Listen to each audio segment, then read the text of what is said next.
Hello guys, welcome to Crick 360.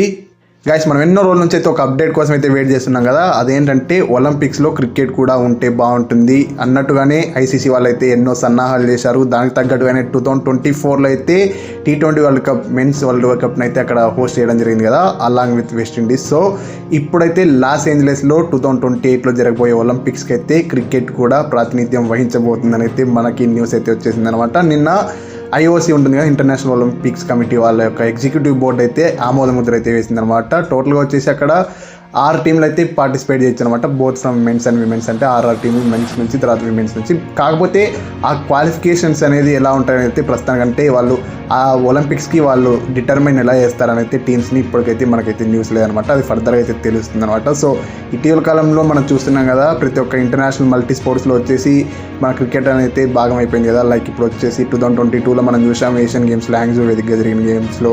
ఆ తర్వాత వచ్చేసి కామన్వెల్త్ గేమ్స్లో కూడా మెన్స్ అయితే ఆడలేదు, విమెన్స్ టీమ్స్ అయితే కలిసి ఆడాయి కదా క్రికెట్ని. సో ఇట్లయితే ప్రతి ఒక్క దాంట్లో అయితే ఉండిందనమాట, పాల్పంచుకుంటున్నారు. కాకపోతే ఒకప్పట్లో అయితే జరిగిందనమాట. ఇప్పుడు 1900 ఒలింపిక్స్లో అయితే అక్కడ క్రికెట్ అయితే జరిగింది. ఆ టైంలో గ్రేట్ బ్రిటన్ తర్వాత ఫ్రాన్స్ అయితే వాళ్ళు 2 రోజుల గేమ్ అయితే ఆడడం. ఆ టైంలో వచ్చేసి గ్రేట్ బ్రిటన్ ఏకైక దేశంగా అయితే నిలిచిందనమాట క్రికెట్లో.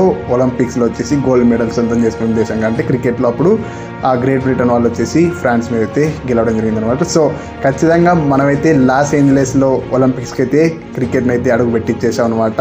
ఆ యూఎస్ఏలో ఎట్లయితే న్యూయార్క్ వేదికగా అయితే మనం కొన్ని మ్యాచెస్ అయితే జరిపేసి. సో ఇంకోటి అక్కడ వెన్యూస్ కూడా ఇంకా కన్ఫర్మ్ కాలేదనమాట. కాకపోతే అన్ని గేమ్స్ న్యూయార్క్లోనే హోస్ట్ చేయొచ్చు అన్న న్యూస్ కూడా మనకి వస్తుంది అనమాట.